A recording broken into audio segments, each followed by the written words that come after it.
पुस्तकाचे नाव समर्थांचे सामर्थ्य. लेखक डॉक्टर भास्कर गिरधारी. प्रकाशन भारतीय विचार साधना, पुणे. वाचक अन्वय बेंद्रे.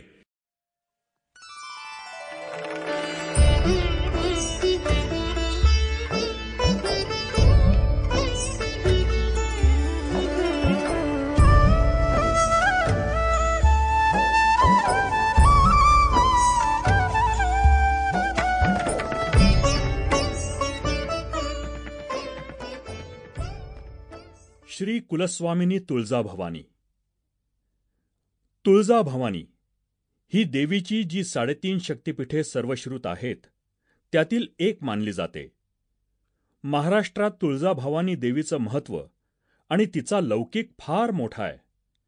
कारण तुळजाभवानी हे महाराष्ट्राचं दैवत आणि राष्ट्राचा जाणता राजा छत्रपती शिवाजी महाराज यांचे ते श्रद्धास्थान होते.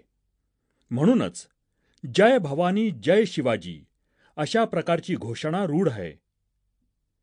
शिवाजी महाराजांची ती कुलदेवता होती, वरदायिनी होती. जिजाऊ आणि भवानी मातेला वंदन करून शिवाजी महाराज आपल्या मोहिमांवर जात असत आणि यशस्वी होऊनच परतत असत. हीच तुळजाभवानी माता समर्थ रामदासांचेही आराध्य दैवत होती. समर्थांनी रामवरदायिनी म्हणून तुळजामाता साक्षात प्रभू रामचंद्र आणि मारुतीराय या 3 दैवतांना अग्रस्थानी मानलं. आपल्या वाङ्मयातून त्यांची उपासना केली, प्रत्यक्षात साधना पूजा अर्चा केली. त्वरिता म्हणून Tulja.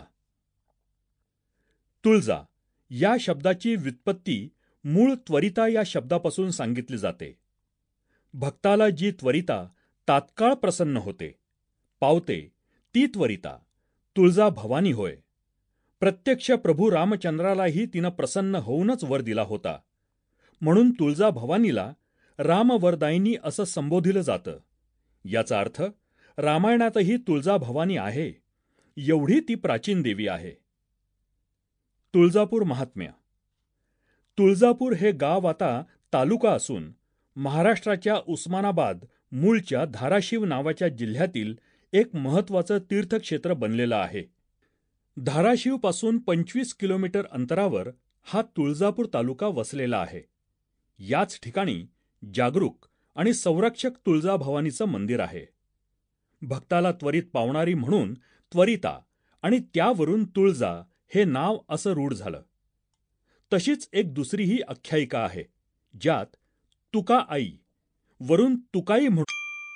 Sample complete. Ready to continue?